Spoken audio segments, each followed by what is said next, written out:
país, todos los que escribimos tenemos otro trabajo, porque en realidad este es una especie de, en el mejor de los casos, un hobby profesional, ¿ya? Pero no alcanza.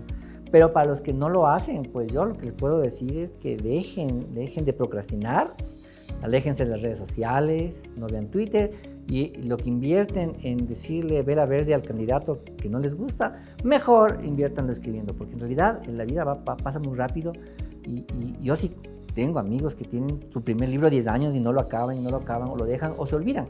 Yo tenía un amigo, periodista, no voy a poder decir el nombre, pero él quería hacer un libro basado en Juan Fernando Hermosa, por ejemplo. Me lo dijo hace 20 años, es una gran historia, Juan Fernando Hermosa.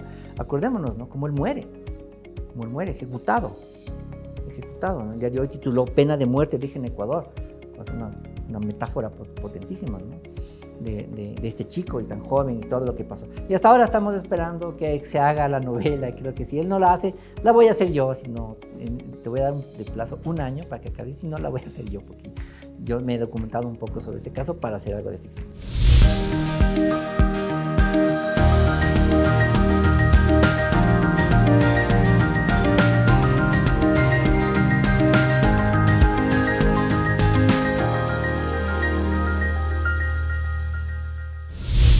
Con el auspicio de Pontificia Universidad Católica del Ecuador, El Elote, comida mexicana, Gema. Muchas gracias a nuestros auspiciantes y muchísimas gracias, Alejandro, por estar aquí. Tú diriges la sección de deportes de Diario El Comercio y también eres escritor.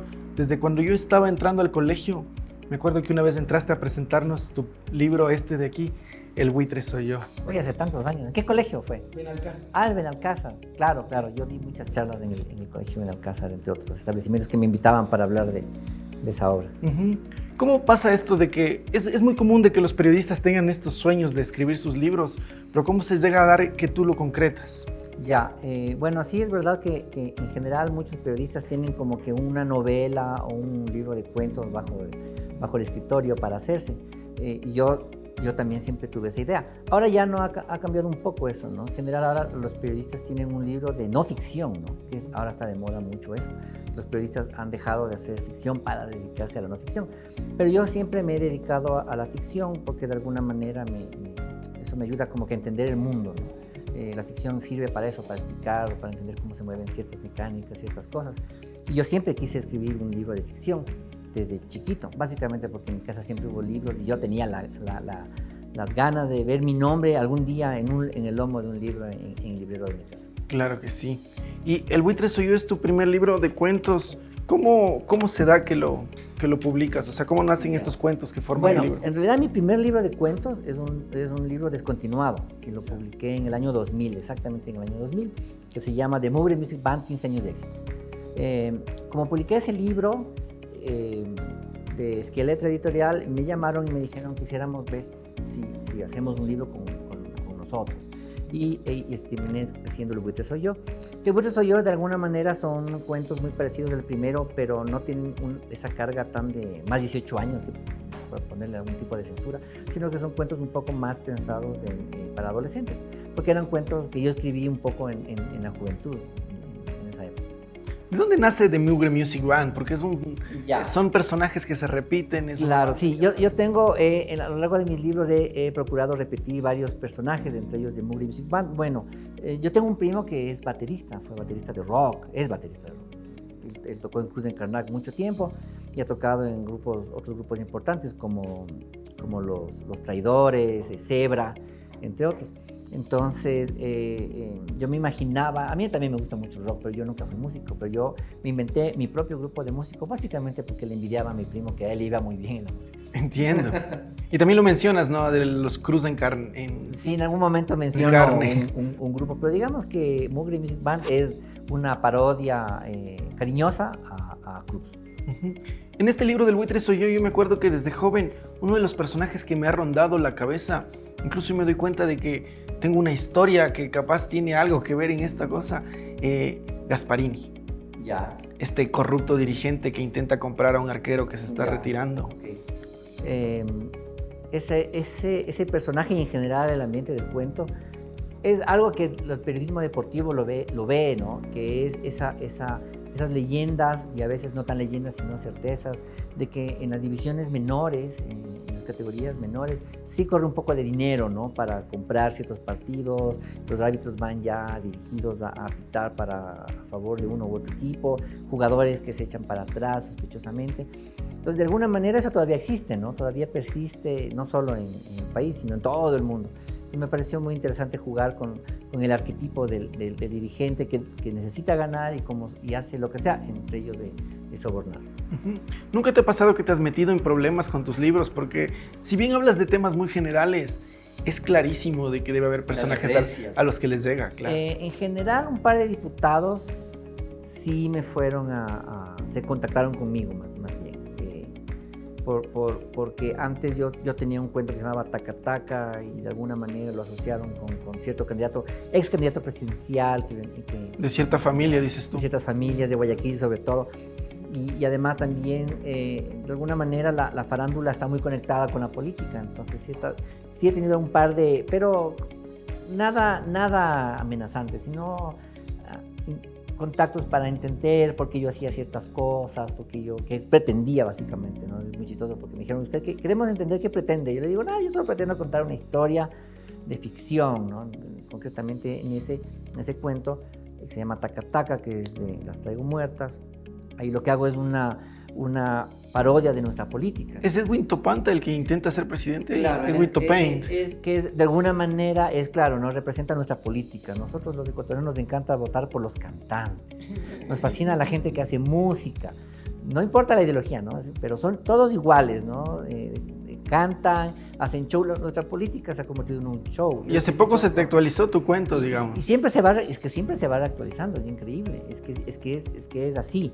Nos encanta ese tipo de personajes que no son políticos y de alguna manera en esta elección también tenemos gente que no es política necesariamente, no ha hecho carrera política, no tiene formación ideológica, tiene formación de otra cosa y termina la política porque ahora nosotros no votamos por la gente mejor preparada, votamos por el que mejor canta, el que grita más, el que mejor la mueve en TikTok ahora que está de moda. Y entonces mi cuento, no había TikTok en esa época, pero se anticipa un poco, ¿no? Se anticipa lo que va a venir. No solo en la presidencia, ¿no? Claro. Diputados, alcaldes. Ahorita tú mencionabas Taca Taca. Yo no tengo aquí Las Traigo Muertas, pero tú decías Taca Taca y me vino clarito el cuento, esto de Edwin Topanta siendo lanzado a la presidencia. Y tú tienes muchísimas historias así. ¿Cuál crees que son los secretos? Este programa nos ve muchísima gente que quiere ser escritor, que se encuentra escribiendo sus propios textos. ¿Cuáles son las premisas, las pautas que te han ayudado a hacer historias tan memorables? Bueno, gracias por lo de memorables. Bueno, yo primero no tengo pretensiones de yo tengo una fórmula que funciona. Yo tengo unas técnicas que me sirven a mí. Cada escritor tiene las técnicas que le sirven, no sé. Es muy famosa ese diálogo entre ese autor, Stephen King, de terror, con el autor de Juego de Tronos, con Martin. Todos saben que King escribe 2 libros por año, a una velocidad increíble, y él tiene un método, no se despega de la mesa, sino tiene 6 páginas. Si no tiene 6 páginas, esa mañana está perdida, ¿no? Y en cambio, Martin se toma años, y él le decía, ¿cómo lo haces, no? Entonces, creo que cada autor tiene su técnica, y todo depende un poco de la motivación. Yo he procurado motivarme bastante, ¿no? Y para mí lo que me motiva es poder compartir con alguien, con un público. La literatura te da un público reducido de alguna manera, pero que se puede expandir de repente. Entonces, para mí, empezar a publicar y que de repente me llamen de varios colegios, como empezabas tú, y me hagan preguntas, y me pidan segundas partes, terceras partes. No he hecho segundas partes, terceras partes, pero he hecho que mis cuentos estén interconectados de alguna manera. Pero para mí es muy motivante. Entonces, yo lo que he hecho es disciplinarme también. O sea, no a lo Stephen King, pero sí procuro que cada 4 o 5 meses tener ya una cantidad de material escrito para luego evaluar a ver si vale o no. En general, yo he publicado mucho menos de lo que he escrito, en realidad. Ahí se hace mucha tacha, no creo que se puede, no todo vale, pero en general me he disciplinado bastante. Esa es la primera. La segunda es leer todo lo que se pueda, ¿no? Yo no tengo prejuicios. Yo he leído Murakami, Paulo Coelho, la literatura del pop, hasta procuro leer ciertas cosas de autores ecuatorianos, de autores internacionales, por el contacto del diario también, para entender un poco, y ver mucho cine también, ¿no? Para entender cómo las mecánicas del lenguaje, sobre todo las contemporáneas. Y se nota en tus personajes, ¿no? Porque vienen de distintos estratos sociales, a veces parodias mucho el estrato de las clases altas, pero también tienes mucho contacto con las clases populares, con el hablar de pueblos locales de Ecuador, con ciertas culturas, porque eso se nota a lo largo de todos los cuentos. ¿Cómo tú dices que estás leyendo de todo un poco? En tu práctica periodística, ¿cómo lo vinculas a tus libros? Que pienso que es algo lo más conectado.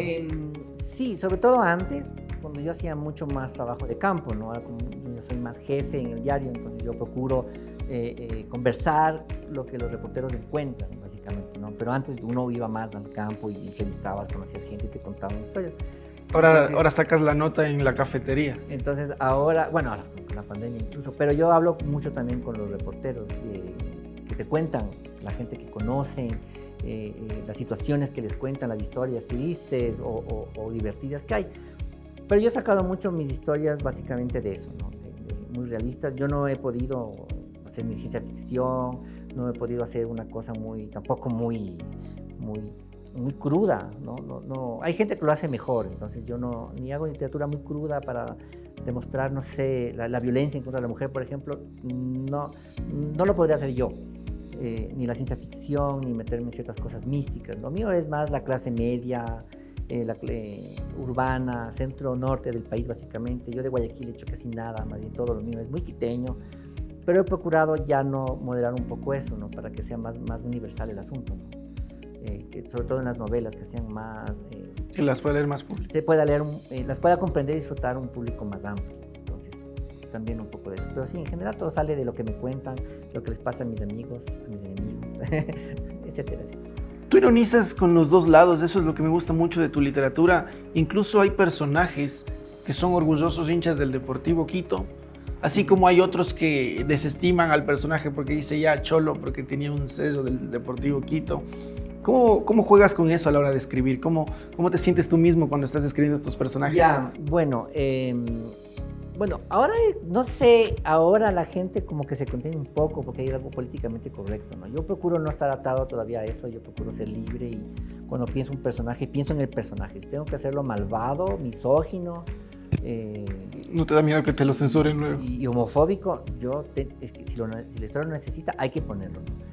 Pero lo más importante para mí siempre es la historia, más que el personaje en sí. Primero es la historia, y una vez que tengo la historia, intento que el personaje corresponda adecuadamente al relato. Y por eso funciona, porque cuando es al revés, yo quiero hacer algo así estereotipado para burlarme de alguien, ahí no funciona tanto. Uno puede caer en esa tentación, sobre todo en la prensa se cae mucho de eso, pero en la comedia, en las imitaciones, ¿no?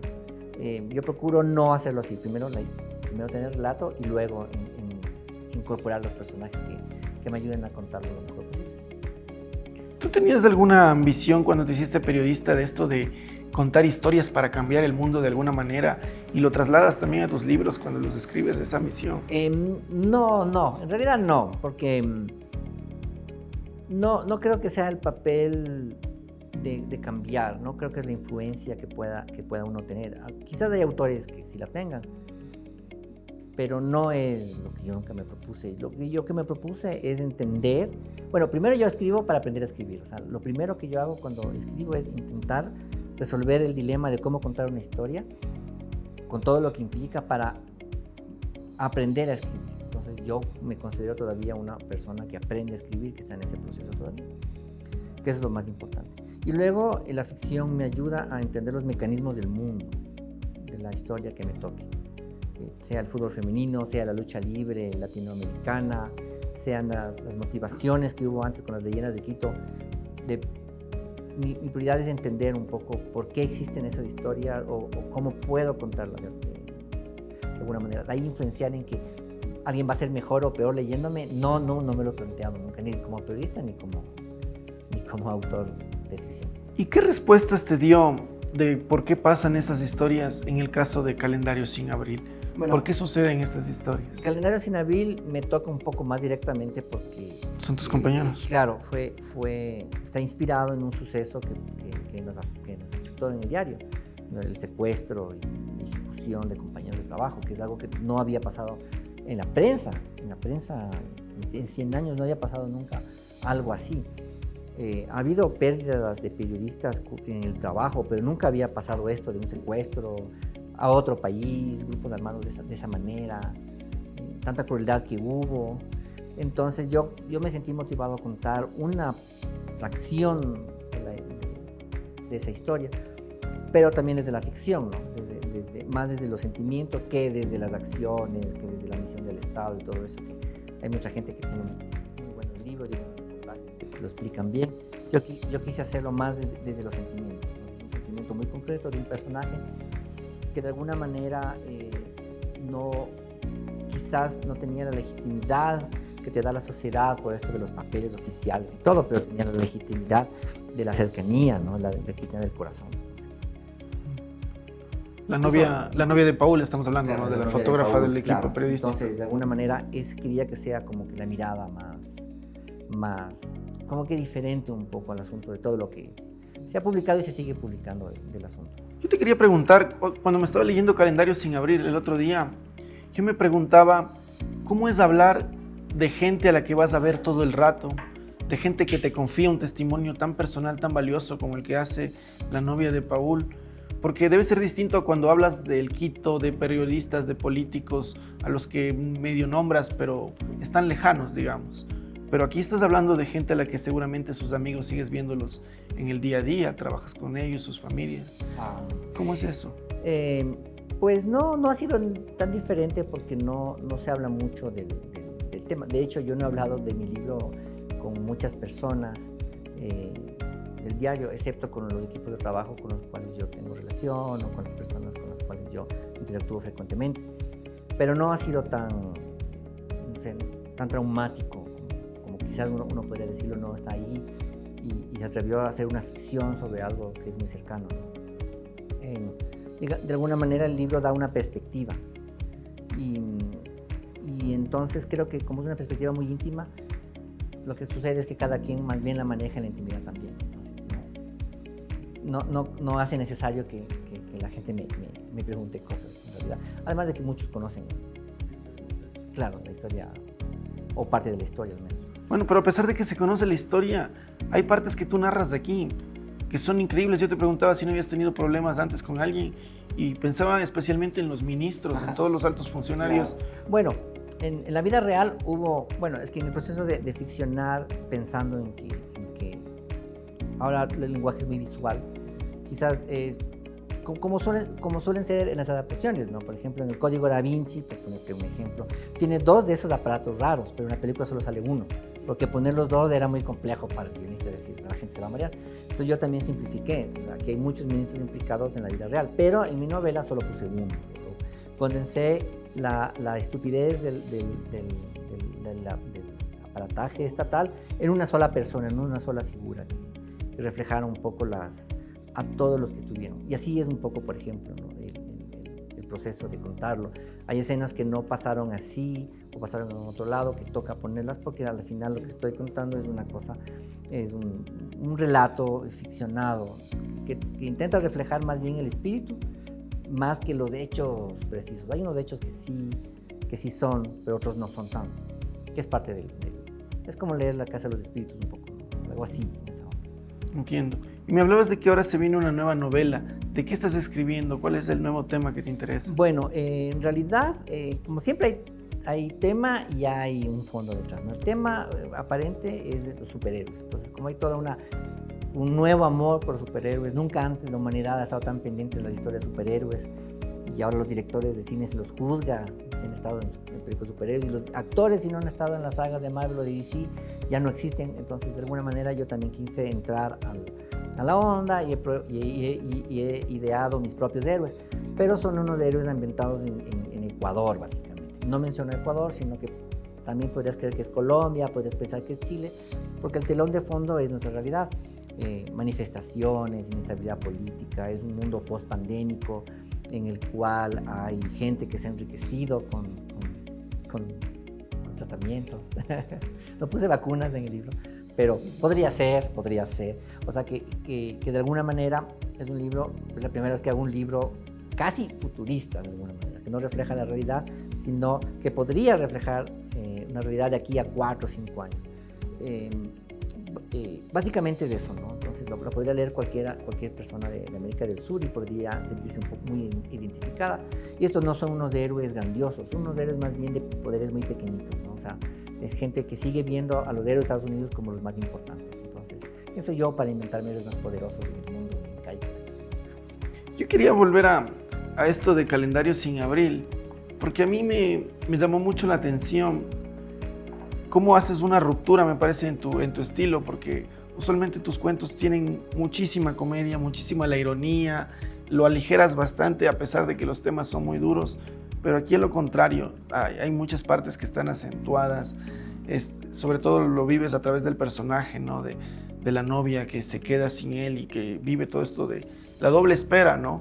De por el un lado, ¿qué va a pasar? El desenlace, y por el otro, la ayuda que nunca llega y que están luchando por buscarla. ¿Cómo sientes tú de que fue el cambio? ¿O tú no encuentras un cambio en tu literatura en esta novela? No, sí, de hecho es un estilo muy serio. De hecho, ahí en este libro no vuelco cosas que yo siempre hago, como Cristian Amorim Van, por ejemplo, o personajes que aparecen siempre en mis relatos. En este no, este es como que fuera una cuestión aparte, ¿no? Es como, claro, es como si hubiera pasado haciendo discos de rock todo el tiempo y de repente hice uno de reggaeton, más o menos así, o sea, en otro registro, ¿no? Quise probar otro registro también porque creo que la historia necesitaba eso, ¿no? Y más que la historia, el punto de vista. Como está escrito en primera persona y con voz femenina, necesitaba eso, ¿no? Hacerlo con el estilo habitual que he hecho, que de alguna manera también ha evolucionado, ¿no? A mí siempre me han dicho que los primeros libros podrían ser predecesores de Enchufe TV, de alguna manera, ¿no? En ese lenguaje, pero ya los otros, ¿no? Frutilla Mecánica, Para Adelante, ya no tienen ese estilo tan paródico. Ya no es una parodia tan evidente, sino que es más sutil. En este libro no, este libro es como que una especie de paréntesis estético que he hecho para que la historia se defienda adecuadamente. El de superhéroes retoma mucho, de hecho tiene mucho del estilo de La Máscara del Padre. ¿Sí? De todos los personajes que has creado, ¿con cuál te identificarías? ¿Cuál podrías personificar si te tocara cambiar de roles? No sé, es que yo hago personajes muy estrambóticos y otros no tanto, ¿no? A mí me gustan mucho mis personajes.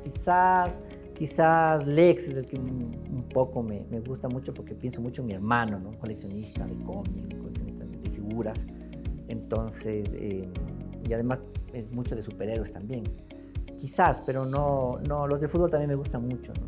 Los de la Frutilla Mecánica son personajes porque se asemejan mucho a mis compañeros de antaño, no de colegio solo, sino de universidad. Se asemejan mucho a la gente que jugó fútbol conmigo, así modestamente. Entonces, ver el libro de nuevo es como verles a ellos. Es muy chistoso. Se suele hablar del distanciamiento a la hora de escribir, pero tú te notas un montón de tu biografía. En esta charla vas contándome aspectos de tu vida que están casi plasmados aquí en el libro, obviamente, con todos los recursos de la ficción. Claro. ¿Cuáles son esos para poder distanciarte? Yo no hago tan biográficos. O sea, yo nunca hablo de mis hermanos ni de mis parientes, literalmente, ¿no? Son solamente... Tomaré alguna frase, alguna cosa, pero no son ellos. Sí tengo ese distanciamiento muy del círculo familiar, porque a veces también se puede malinterpretar un poco, pero no, a la final yo diseño mucho el personaje. O sea, a mí lo que me obsesiona es diseñar el personaje. De hecho, una de las técnicas que yo hago es definirlo al detalle, ¿no? Si tiene barba, lentes, claro, hago todo. No todo se usa, porque a veces no todo, ¿no? Pero yo tengo muy claro quiénes son. Y por el público que suele leerme, siempre es mejor que no sean muy parecidos, sino que sean muy diferentes, ¿no? De alguna manera, para que no haya confusiones, ¿no? Y representar ciertas ideologías que hay detrás, que están detrás. Entonces es un proceso un poco larguito. En realidad el que más me toma es diseñar el personaje. Después de tener la historia es diseñarlo, tenerlo descrito en lo físico, descrito en lo emocional, en lo espiritual, para que a lo largo de cuando yo ya esté escribiéndolo no le haga decir cosas que él no diría, por ejemplo. Ahora sí, es verdad, yo por ejemplo, para la protagonista de La frutilla mecánica, sí me fijé en una amiga que es recontra, mega plástica, como decíamos.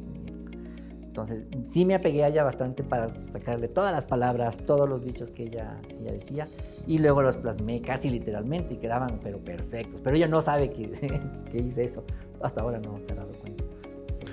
En la época de Shakespeare ya era común de que las grandes leyendas clásicas se actualicen, ¿no? Lo que había sucedido antes de Cristo pasa a estar en el medioevo, luego en la revolución industrial, Hollywood sigue haciendo eso y llevándolo hasta el espacio.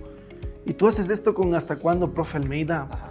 Las leyendas de Quito, darles la vuelta y cómo podrían haber sucedido en el siglo presente. El maestro Cantuña, por ejemplo, uno de estos arquitectos a los que siempre les pasa algo. ¿Cómo haces para pasar las leyendas, la historia clásica que nos contaron a todos de niños, con historias de la actualidad? Ya, eso nació porque a mi hija le habían mandado a leer un libro de leyendas, ¿no? Porque muchos autores ecuatorianos, sobre todo los infantiles, hicieron eso, ¿no? Tomaron leyendas, tienen sus versiones de leyendas. Había una un poco desopilante en la cual un periodista viaja en el tiempo y entrevista a Cantuña. Y eso le mandaron a leer a mi hija, ¿no? Entonces dije, no, pero ¿cómo puedes leer esto? O sea, entonces, a ella le gustó, ¿no? Pero yo decía, no, ya es el colmo, ¿no? Entonces yo lo que quise fue hacer más bien lo que se ha hecho con Canción de Navidad de Charles Dickens, ¿no? Hay algunas versiones en cine que la historia de Scrooge te la ponen en el presente, ¿no? Bill Murray tiene una película sobre esa, por ejemplo, y hasta el Pato Donald tiene una así. Entonces yo también dije, me la voy a traer al presente y a ver cómo encajaría todo esto, ¿no? Entonces sí fue muy, muy desafiante, porque de alguna manera te das cuenta de que las leyendas reflejan lo que se llama la superestructura, ¿no? La ideología, las ideas de la gente de la época. Entonces yo quise que les hice encajar, que de alguna manera casi todas sí podrían encajar, pero de otra manera, claro. Entonces las dinamité y las volví a reconstruir con lenguaje del presente.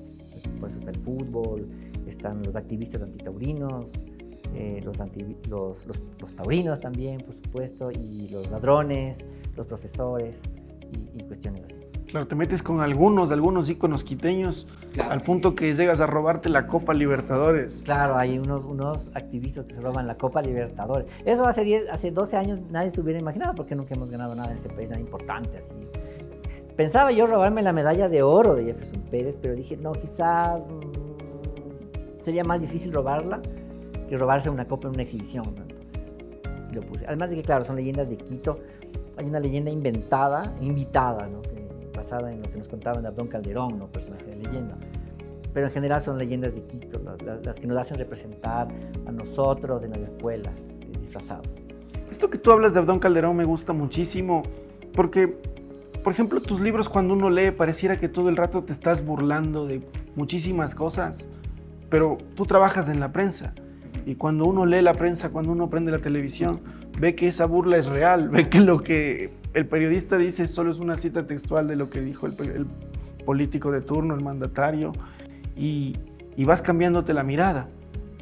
¿Cuál es la importancia de contar las historias como son, de poder mirarnos, de poder incluso, como tú haces tú, reírnos, pero hablando claro de lo que pasa? Porque tú en el cuento de Abdón Calderón ejemplificas hermoso eso.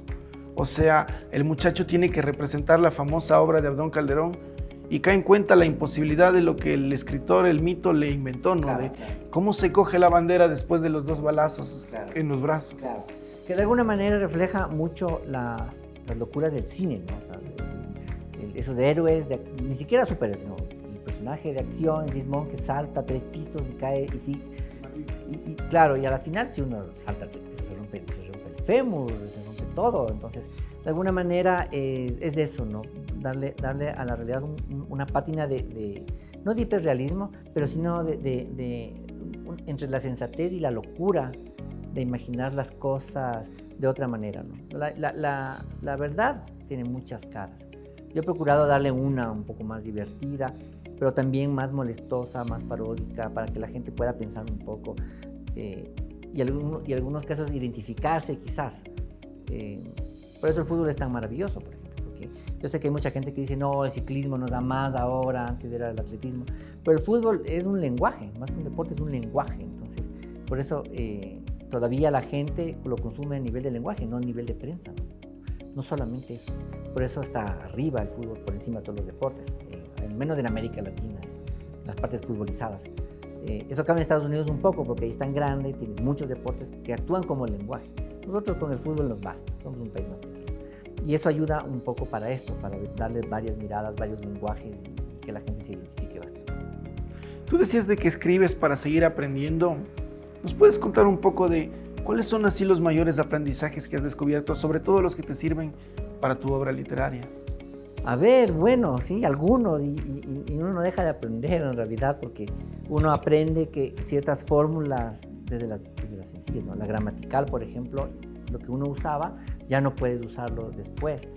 También aprendes de que también la sociedad cambia y hay una cosa más políticamente correcta que antes.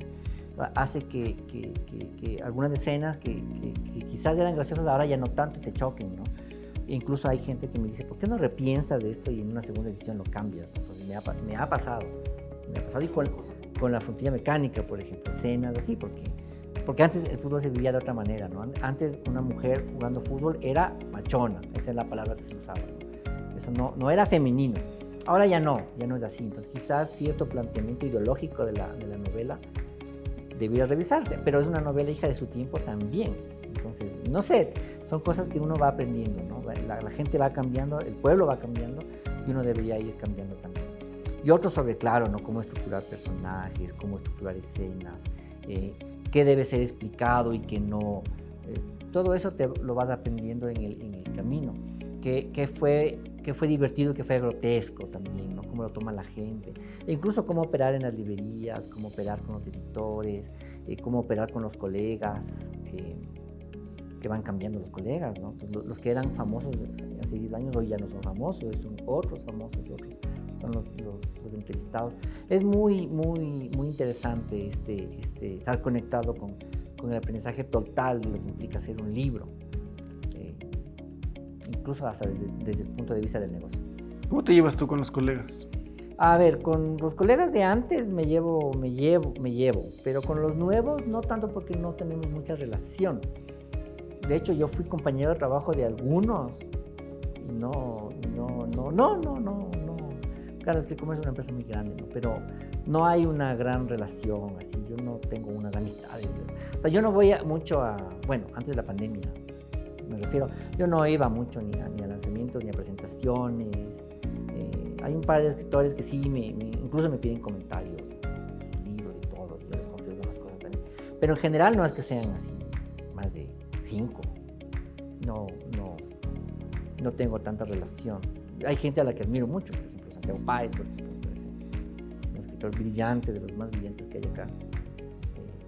Y además una persona que ha explorado muchos géneros, por citarte él. Justo estamos entrando en la pregunta que es la guillotina del programa. ¿Ya? Porque aquí nadie se salva de esta pregunta y es ¿cuáles son los autores o cuáles son las obras nacionales que has leído en el último tiempo que nos puedas recomendar? O esto mismo, los autores que nos puedas destacar aquí del país. Ya, a ver, yo podría decirte que he leído Nefando, que básicamente se ha puesto de moda, claro, pero no es un estilo al cual yo adhiero. Pero es un libro que hay que leerlo por varias razones, porque refleja una realidad de la época muy interesante. Y obviamente hay unas lecciones de cómo contar. Pero no es un libro al cual yo intentaría imitar, porque no sería muy sensato. También está, yo leí recién los archivos de Hilarión, del Carlos, porque regresé un poco a Carlos Dauliste un poco porque he sido medio extraño, porque es la segunda vez que hablo del Carlos, porque él ha estado haciendo unas cosas. Yo publiqué mi primer libro, lo publiqué con él en realidad, un libro de poemas, y publicó un libro de cuentos. Y de alguna manera él se anticipó a muchas cosas con sus libros. Entonces, claro, entonces yo lo tengo ahí entre mis libros, por ejemplo. Ya, ¿qué más de libros de autores ecuatorianos? Así. El de Sabrina Duque, el de Volcánica, también me pareció un libro muy interesante, sobre todo porque es un libro de recuperar el pasado, ¿no? Para entender. Lo de Nicaragua es lo de menos en realidad, ¿no? Claro que la gente se queda con unas ideas sandinistas de Nicaragua, pero Sabrina te abre la mente y te muestra un montón de cosas más de lo que es Nicaragua, por ejemplo. Eso es más o menos que puedo decir. Suele pasar cuando la gente conoce a los creadores de Los Simpsons, que todo mundo, no todo mundo, pero los fans tienen un capítulo escrito ahí abajo que le dicen si es que lo pueden meter en el programa. A mí me pasaba con mis compañeros de colegio que nosotros le seguíamos añadiendo unas páginas a un libro que tú has creado, pero aprovechando que tengo el autor, le quiero preguntar los verdaderos consejos. Y es del manual del buitre conquistador. En realidad el libro se iba a llamar El manual del perfecto buitre, quería jugar con esa idea, pero a la editorial no le gustó mucho. Dijeron como que no, como que quizás se va a malentender. Y hace 20 años, ahorita te iba peor. Claro, quizás no se va a entender. Y porque yo sí tenía un amigo que te hablaba así, es que un amigo que te decía, es que esto es de manual, ¿no? Entonces te decía, el manual dice que antes estaban de moda las tarjetitas, uno compraba tarjetitas, o sea, tenías tiendas de peluches y tarjetas en todo lado, te las vendían, entonces uno regalaba tarjetas a la chica que le gustaba, así, y esa era una cosa más que billetera, era un signo muy potente, decirle a alguien que te gusta, darle una tarjeta así de Siggy, por ejemplo, que estaba en la moda. Entonces él te decía cosas así, eso es como de manual y se me quedó, entonces sería de crear un manual. Y el libro se iba a llamar El Manual, pero a la final solo quedó como parte del cuento y se cambió el libro el título de toda la colección de cuentos a El Buitre Soy Yo. Pero claro, un manual hacerlo, sí, si hubiera querido hacerlo, pero no tengo credibilidad, lamentablemente, no. Mis reglas además son muy de antes. Por ejemplo, una era tener siempre una rosa, un par de rosas, de esas que te venían al paso, en tu mochila. Yo usaba mucho la mochila, trabajabas. Entonces la tenías en la mochila. Entonces claro, eso está copiado de un comercial de Impulse, que ya no existe esa marca de desodorante. Entonces, el comercial era así, en una onda súper de antes, ¿no? Ella se bañaba en Impulse, caminaba por la calle y alguien quedaba enamorado y la seguía. Y entonces compraba las flores y la seguía y se las daba, ¿no? Y ella se sorprendía, era Impulse. Entonces yo de alguna manera hacía honores a Impulse y yo tenía unas rosas en las mochilas y así simulaba que quedaba impactado con alguien. Pasaban 2 cuadras y yo la alcanzaba y le daba la rosa que ya la tenía comprada, porque mágicamente no somos las flores, por supuesto. Y generalmente funciona. Ya, eso es lo único que te puedo decir. Ahora no sé, ya no se regalan flores porque dicen que a las mujeres no quedan las flores. Sería interesante actualizar el manual, ¿no? ¿Cómo funciona ahora? ¿Cómo sería un manual de ahora en el cual ya, claro, ¿no? Ya son otras épocas y obviamente ya todo es más, tiene una palabra, ya es hay más equidad. Entonces ya una mujer le podría dar flores a un hombre, por ejemplo. Entonces quizás el manual ya habría que actualizarlo, pero sí sería una buena idea fijarnos un poco cómo son las relaciones de verdad, porque también hay mucho discurso, ¿no? Hay un deber ser, pero a veces también el varón sobre todo no se desprende de esa condición de que soy varón. A la final tengo una obligación de cumplir que la establece la sociedad, porque quizás pueda ser interesante. Alejandro, yo te agradezco muchísimo por la charla. No, muchas gracias, agradecido soy yo, gracias por la invitación, ha sido un placer, le he pasado muy bien. Muchísimas gracias, Alejandro, y muchísimas gracias a todos ustedes por mirarnos, a todos nuestros auspiciantes, a la Pontificia Universidad Católica del Ecuador. Los invitamos a inscribirse a su maestría de literatura, al Grupo Gema de IAPI y al Elote Comida Mexicana, que nos acompaña siempre hoy con sus aguas frescas. Y los esperamos en un siguiente episodio de Book 593, el programa que desde la mitad del mundo pone el planeta a leer. Con el auspicio de